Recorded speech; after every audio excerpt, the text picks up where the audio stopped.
A Week in the Woods by Andrew Clement. Chapter 14. Zero Tolerance. As the black Mercedes pulled into the school driveway at 7 o'clock on Monday morning, Mark wished that he'd gotten up earlier. Or maybe Leon should have driven faster, because tons of other fifth graders were already at the school. 3 big yellow buses sat at the curb, their doors wide open. Parked behind the buses, there were 5 pickup trucks and 4 minivans. The cargo beds of the first 2 pickups were already loaded with luggage. Mark saw a tall, rough-looking man talking with the principal. He had a clipboard, and so did Mrs. Gibson. She was pointing at the first bus, and the man was pointing at the second one. With the start, Mark realized what he was seeing. That tall guy? That's Mr. Maxwell. He was wearing dark brown trousers, tan, lace-up hunting boots, a red flannel shirt, and a dark green jacket. His blaze orange cap was pulled down over a wild mess of gray and brown hair. It was plain to see that Mr. Maxwell had not shaved all weekend. He was headed for the woods. A group of other cars pulled up behind them, and Leon said, "Out you go now. You have a good time, Mark. Or how about you drive home and I will go to the state park, eh?" Mark grinned. "Sometime we'll go together, okay? And do some real camping." "See you, Leon." Leon popped the trunk open and Mark jumped back out. He grabbed his pack and slung it onto his back. It was about 3 pounds heavier than it had been when he tried it out in his room on that first night. The extra weight wasn't because of the last few items from Mr. Survival's list. The space blanket, the extra flashlight batteries, and the other items weighed almost nothing. He'd found a couple of other neat things at Walmart too. Like the saw that was just a piece of rough wire with a ring on each end, and the plastic emergency poncho. But that stuff was real light too. The extra weight in his pack came from the school materials he was required to bring along. By the time Mark got onto the sidewalk, about 10 other kids were in line ahead of him, waiting to be checked in by Mr. Maxwell.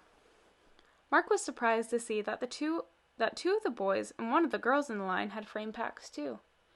He suddenly wished he'd just thrown his stuff into an old suitcase. Compared to the packs these kids had, his looked brand new, because it was, and his was also a lot fancier. The fact that his pack was bright yellow didn't help.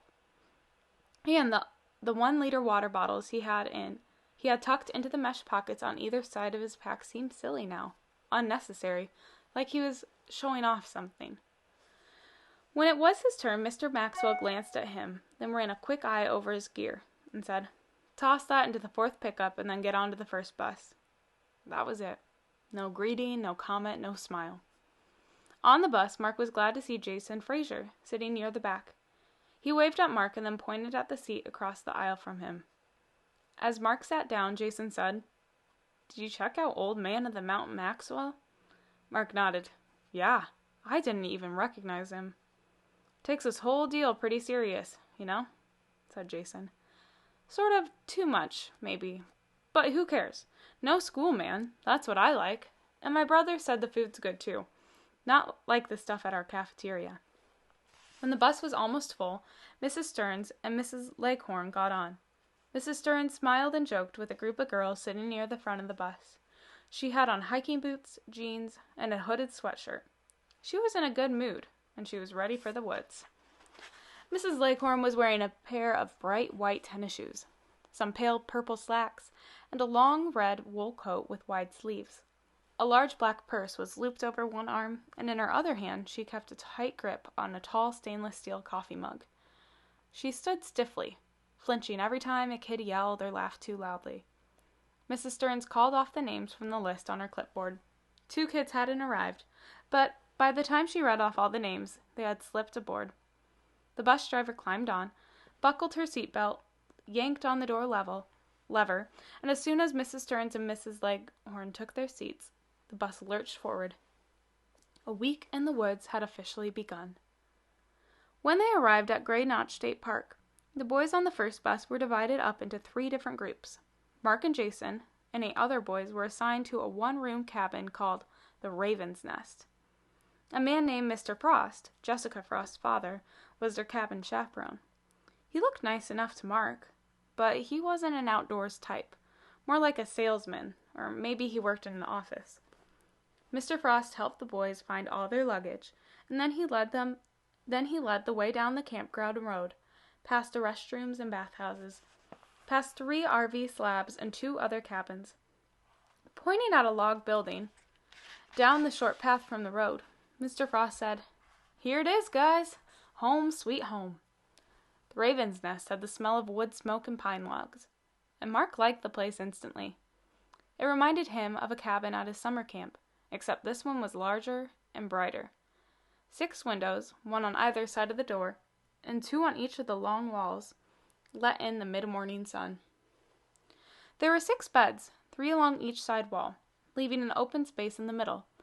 The wooden floorboards were painted a pale gray. At the end of the cabin, opposite the door, there was a stone fireplace, but the opening had been covered with a sheet of black metal. A wood stove stood in front of the fireplace, and its black pipe ran up and then back into a thimble 2 feet above the fireplace mantel. The stove was lit, and it threw off a comfortable warmth. There were 3 sturdy tables, 2 on the left of the fireplace and 1 on the right side, each with 4 wooden chairs. The tabletops were made of thick pine boards. The chairs and the table legs had been painted dark green. While Mark stood in the middle of the room looking around, a mad scramble for the bunk beds began. He turned and rushed to the nearest bunk, arriving at the same moment Jason did. But it looked like a contest never happened, because Jason yelled, "I call top!" and Mark shouted, "I got the bottom!"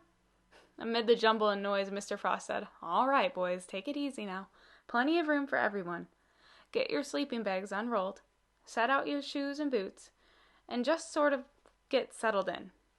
And if you've got things to hang up, like coats or jackets or towels, use the hooks on the walls or the hooks on the ends of the bunks. Don't be throwing stuff around or dropping it wherever. We're going to be here a while, so keep things organized, okay? Now, on my schedule it says we've got some time here before the general meeting at the big lodge at 11. But that doesn't mean you can wander off somewhere. No one goes anywhere unless I know about it first. And I mean anywhere. All week. We clear on that, everyone?" All of the boys nodded, so Mr. Frost said, "Good. Now, most of your things should stay in your suitcases, and you should keep them pushed under your bunks so we're not tripping over them. So just get your stuff organized a little, and then we'll explore the area if there's time." It turned out there wasn't time, because once everyone was settled in, Mr. Frost decided to organize a Firewood brigade. "Listen up, guys. It's not going to get above 50 today, and it's going to be downright chilly tonight, so anybody who doesn't want to shiver all night, line up." All 10 of the boys from the Raven's Nest followed him down the road to the parking lot beside the gatehouse, at the entrance to the campground. Mr. Maxwell had arranged to have 2 cords of split stove wood dumped there. The boys lined up beside the pile, and Mr. Frost pulled back a corner of the big blue tarp and began to load wood onto the outstretched arms of the first couple of boys. Jason was in front of Mark. Mr. Frost stacked 3 pieces of wood onto Jason's arm, and then he motioned to Mark. But Jason said, "I can carry more than this. Give me 2 more, at least." So Mr. Frost said, "Okay," and put on another 2 pieces of wood. It was Mark's turn, and Mr. Frost put 3 pieces of wood on his arms, then said, "Next boy." But Mark shook his head and said, "I can take at least 2 more pieces, maybe 3. Jason had turned to start walking back, but when he heard Mark say that, he looked over his shoulder and said, "Sure you can, in your dreams." But Mr. Frost shrugged and said, "Fine," and loaded Mark with 2 more chunks of wood. When the last piece of wood was balanced on the stack, Mark turned and started walking. Jason was about 20 feet ahead of him. Mark lengthened his stride. After about 30 seconds, he was only a step or 2 behind. Mark felt the muscles in his shoulders complain about the weight of the wood, felt his wrists ache from being bent upward at such an odd angle. But he didn't care. With a grim smile, Mark notched his speed up a little higher. As if he had radar, Jason glanced over his shoulder and saw Mark closing in. He grinned. "Oh, no, you don't," he said, and sped up. It was an all-out race. Every time Mark tried to pass him, Jason accelerated and swerved like a NASCAR driver. Both the boys were huffing, their faces red from exertion, and they zoomed by the other 2 kids who had loaded up before them. At the last second, Mark surged forward and managed to get next to Jason. Shoulder to shoulder, they reached the path that went left from the roadway back towards the Raven's Nest. The path went between two trees, and it was narrow, and Jason had the inside position. Mark had to give way, but he wouldn't, and he didn't. The racers collided, their loads of wood clunking into the tree trunks and clattering to the ground, as the boys tumbled into each other and collapsed into a gasping, leaping heap. Jason reached over and gave Mark a friendly thump on the arm. "That was cheap. I had you all the way." "Yeah?" said Mark. "Then how come you're flat on your back?" Jason didn't answer, and Mark sat up and turned to look at him. Jason was looking up over Mark's shoulder. He wasn't smiling. Someone said, "You all right?" Mark knew that voice. It was Mr. Maxwell. The boys scrambled to their feet, and Jason said, "Oh, sure, we're fine. We bumped into each other, that's all," said Mark, turning to face the man. When Mr. Maxwell saw it was Mark, he scowled and then spoke gruffly. "Well, be more careful, both of you. Now get that mess cleared away." Then he turned on his heels and walked off toward the lodge. Jason and Mark started picking up the wood. When Mr. Maxwell was far enough away, Jason whispered, "I still beat you, loser." Mark whispered back, "Dream on. Maybe you tied, but only because my wood was heavier than that little baby load of yours." Once their wood was stacked outside the door, Jason chased Mark into the cabin, and they beat on each other with pillows until Mr. Frost arrived and added, "No pillow fights," to his list of rules. After the big meeting in the lodge, everyone ate lunch, had a restroom break, and then gathered outside in the council clearing at 1 o'clock. All the kids sat on logs that were arranged in a series of expanding circles. It was like an outdoor auditorium, and the stage was in the center. Except it wasn't a stage, just an open space with a stone fire pit. Next to the fire pit, there was a big iron bell mounted on a sturdy wooden post. Once everyone was settled, Mr. Maxwell said, "We're going to start off our week in the woods with the annual nature study scavenger hunt. Here's how it works." Then he explained that they would split into teams made up of one boy's cabin and one girl's cabin, about 20 kids, and 3 or 4 grown-ups each. Every team would get the same list of 75 things to search for. Little things like an acorn, a piece of mica, a white oak leaf, a pine cone, a piece of quartz, a piece of granite, a shred of birch bark, an aspen leaf, a maple twig, on and on. Mr. Maxwell explained the special rules designed to keep the park from being trampled or ripped up, especially the rules about where to search and how to collect the samples. For example, all the plant samples had to be picked up off the ground, never from living trees or bushes. Each team had to stay in a certain area of the campground. Plus, every hunter had to keep a written record of where each object had been picked up so that everything could be returned to its right place in the ecosystem after the hunt. After all the explanations, Mr. Maxwell said, "There's a 1-hour time limit, and you've all got a lot of things to find. So let's get going." Then he pretended to remember something. "Oh, I almost forgot to tell you. Members of the last place team will have to help serve and clear the tables at dinner tonight. And everybody on the winning team is going to get extra helpings of dessert. So, is everyone ready?" 150 kids yelled, "Yeah!" Mr. Maxwell rang the bell, and the hunt was on. For an hour, the woods around the campground echoed with shouts and yells of the hunters. "Quartz! I've got a chunk of quartz! Hey, quick, over here! I found a birch branch on the ground." Squads of kids picked their way carefully through the search areas. There were arguments and discussions. Notes were scribbled into the logbooks. And as time ran out, the pace intensified. And all the while, the parents and teachers kept careful watch to be sure no one strayed off into the woods in search of that perfect granite pebble or missing hemlock comb. When the big bell at the council clearing rang at 2:15, all the teams gathered for the judging. That part of the event was almost as noisy as the collecting had been. It went quickly, with 3 teams of judges moving from group to group. There was a lot of cheering and clapping, and there were more arguments, too. Disputes about what would count and what wouldn't were settled by Mr. Maxwell. Mark watched carefully as the judges went over his team's collection. He and Jason had worked as a pair, and together they had found 18 items for the team. All together, their group had found 62 of the 75 things on the list before time ran out. But they didn't win. Another team had found 67. They wouldn't be having an extra dessert, but they wouldn't have to clear the tables either. At 3 o'clock, Mark and his cabin mates headed back to Raven's Nest for a half-hour break before the next activity. The cabin had cooled off a little, so Mr. Frost got the poker off the wall by the fireplace, opened the door of the stove, and raked some live coals toward the front of the firebox. Then he put a couple of small logs into the stove, shut the door, and began to fiddle with the airflow adjustment. Mark sat down on his bed.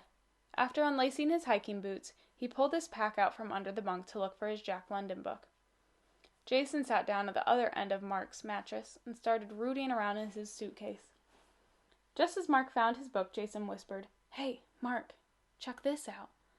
Looking around carefully, he reached toward Mark with something in his hand. Mark put it out in his hand, and as he took to see it, Jason whispered, "Turn toward me so no one else sees it." Mark held the thing close to his body and took a quick look. It was a brown leather case, about 4 inches long, 1.5 inches wide, and 1 inch thick. The flap on the front was held shut with a round copper snap. There had once been some gold lettering in the flap, but it was mostly worn away. The thing weighed a lot, almost half a pound. "Go on," urged Jason. "Take it out." Mark tugged the snap open, lifted the flap, and pulled out something made of stainless steel. Turning it over in his hands, it looked like 2 separate rectangles of metal, hinged together at one end. Then Mark knew what it was. He'd seen things like this on the REI website. They called them multi-tools. He nodded at Jason and whispered, "Cool." Taking hold at the end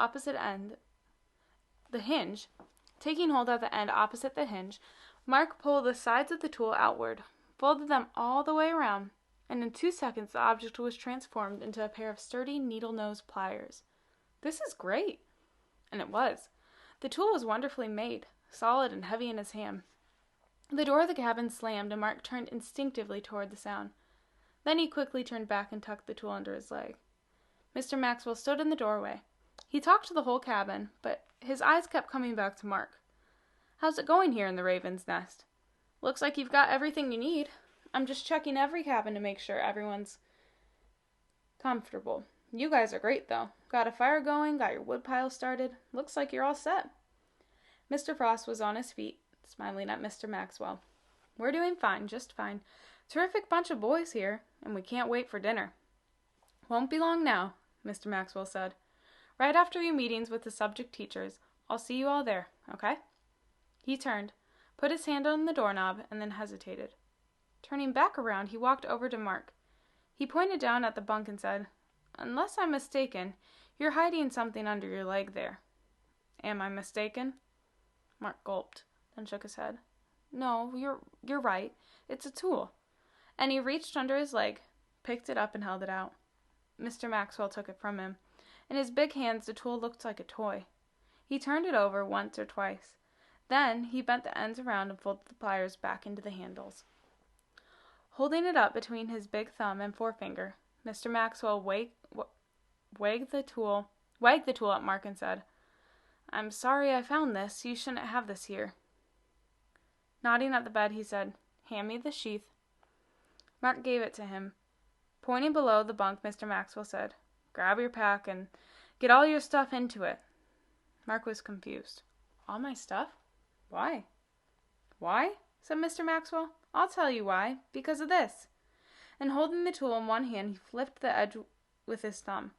Out popped a 4-inch blade. "This is a knife." And the instructions for A Week in the Woods said no student was to bring a knife of any kind. But it's more than that, because this is a school-sponsored event. So this is really school, just like a field trip or an assembly. And our district has a zero-tolerance rule about bringing weapons to school. So this knife means you are going to be suspended from school. Mr. Maxwell folded the knife blade back into the handle, put the tool in its case, and then dropped it into his jacket pocket. "So, like I said, pack up all your stuff. Now, you know what my truck looks like? The old blue GMZ?" Almost in a daze, Mark nodded. Mr. Maxwell said, "It's parked in the lot by the gatehouse. Toss your stuff in the back and wait for me in the cab. You're going home." Then Mr. Maxwell turned and walked out the door. Except for the metallic creaking of the wood stove, it was silent in the raven's nest. Mark's face was burning hot. Feeling as if he was moving in a dream, he stood up, turned around, bent down, and started rolling his sleeping bag. Jason jumped to his feet. Mark looked up and Jason pointed at himself, mouthing the words, "I should tell." Mark shook his head. "No," he whispered. "I'm the one who got caught. I'll get in less trouble than you would. Really, it's okay." It took Mark less than 3 minutes to load his pack and strap the rolled sleeping bag to the bottom. He stepped clear of the bunk, swung the pack around onto his back, and walked to the door. Stopping, he looked back. Glancing from face to face around the room, he saw a lot of pale faces, even a couple of watery eyes. Forcing a thin smile to his lips, Mark said, "See you guys. Sorry." Then he left.